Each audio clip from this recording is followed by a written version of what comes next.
Evening వచ్చి no salt, no sugar, no oil.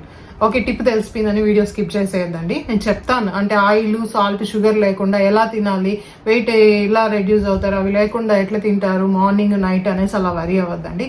ఏం చేసిందంటే మార్నింగ్ మా బాబుకి రోజు రాగి జావ చేస్తాను కదా, అదే నేను ఒక గ్లాస్ తాగేస్తాను. పిల్లలకి సాల్ట్ ఇవ్వకూడదు 1 year వరకు, వాళ్ళ కిడ్నీస్ వచ్చి ఇంకా ఇమ్మెచ్యూర్గా ఉంటుంది.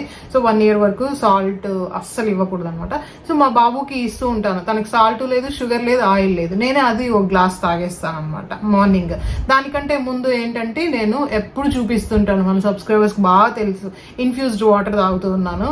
పిల్లలు 2 ఉన్నారు కాబట్టి నేను ఎక్కువ కాంప్లికేటెడ్ గా చేసుకోవట్లేదు. నేను ఆల్రెడీ చాలా డైట్ వీడియోస్ పెట్టాను అనమాట, చాలా టైప్స్ పెట్టాను. ఇంటర్మీడియట్ ఫాస్టింగ్ అని 1000 calories, 1500 calories, no oil, no sugar diet, అలా చాలా పెట్టాను.